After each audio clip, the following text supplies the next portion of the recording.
नमस्कार, मैं आपकी दोस्त अंजलि। वीडियो पसंद है तो लाइक एंड शेयर ज़रूर करिएगा और जो भी मेरे चैनल को अभी तक सब्सक्राइब नहीं किए हैं तो प्लीज़ सब्सक्राइब कर लीजिए।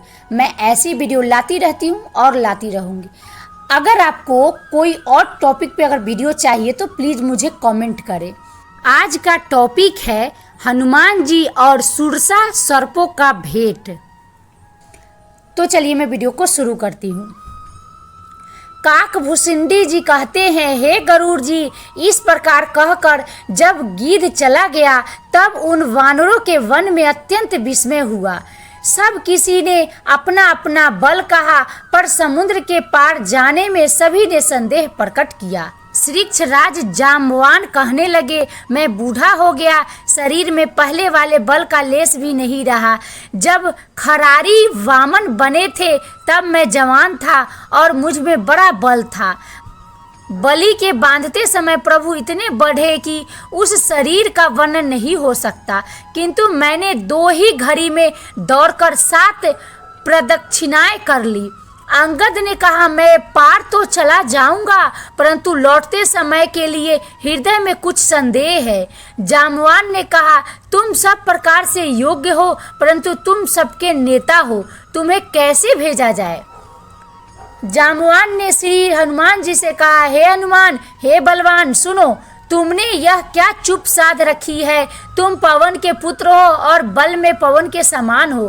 तुम बुद्धि, विवेक और विज्ञान की खान हो। जगत में कौन सा ऐसा कठिन काम है जो हे तात तुमसे न हो सके। श्री राम जी के कार्य के लिए ही तो तुम्हारा अवतार हुआ है। यह सुनते ही हनुमान जी पर्वत के आकार के अत्यंत विशालकाय हो गए। उनका सोने का सा रंग है, शरीर पर तेज सुशोभित है, मानो दूसरा पर्वतों का राजा सुमेरु हो।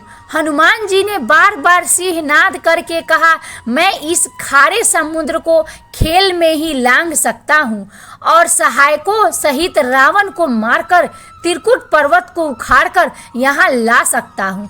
हे जाम्बवान, मैं तुमसे पूछता हूँ, तुम मुझे उचित सीख देना कि मुझे क्या करना चाहिए। जाम्बवान ने कहा, हे तात, तुम जाकर इतना ही करो कि सीता जी को देखकर लौट आओ और उनकी खबर कह दो। फिर कमल नयन श्री राम जी अपने बाहुबल से ही राक्षसों का संहार कर सीता जी को ले आएंगे। केवल खेल के लिए ही वे वानरों की सेना साथ लेंगे। जाम्बवान के सुंदर वचन हनुमान जी के हृदय को बहुत ही भाए। वे बोले, हे भाई, तुम लोग दुख सहकर, कंद मूल फल खाकर सब तब तक मेरी राह देखना जब तक मैं सीता जी को देखकर लौट न आऊं। काम अवश्य होगा, क्योंकि मुझे बहुत ही हर्ष हो रहा है। यह कहकर और सबको मस्तक नवाकर तथा हृदय में श्री राम जी को धारण करके हनुमान जी हर्षित होकर चले।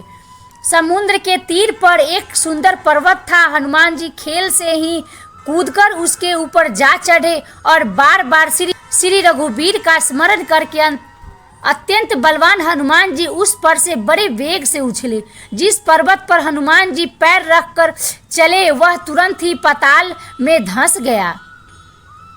जैसे श्री रघुनाथ जी का अमोघ बाण चलता है, उसी तरह हनुमान जी चले। समुद्र ने उन्हें श्री रघुनाथ जी का दूत समझकर मैनाक पर्वत से कहा कि हे मैनाक, तू इनकी थकावट दूर करने वाला हो, अपने ऊपर इन्हें विश्राम दे।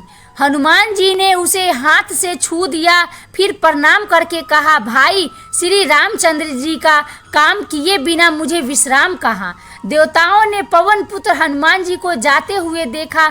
उनकी विशेष बल बुद्धि को जानने के लिए उन्होंने सुरसा नामक सर्पों की माता को भेजा। उसने आकर हनुमान जी से यह बात कही, आज देवताओं ने मुझे भोजन दिया है। यह वचन सुनकर पवन कुमार हनुमान जी ने कहा, श्री राम जी का कार्य करके मैं लौट आऊं और सीता जी की खबर प्रभु को सुना दूं, तब मैं आकर तुम्हारे मुंह में घुस जाऊंगा। हे तात, मैं सत्य कहता हूँ, अभी मुझे जाने दे। अब जब किसी भी उपाय से उसने जाने नहीं दिया, तब हनुमान जी ने कहा, तो फिर मुझे खा न ले। उसने योजन भर मुंह फैलाया। हनुमान जी ने अपने शरीर को उससे दूना बढ़ा लिया। उसने 16 योजन का मुख किया। हनुमान जी तुरंत ही 32 योजन के हो गए। जैसे जैसे सुरसा मुख का विस्तार बढ़ाती थी, हनुमान जी उसका दूना रूप दिखलाते थे।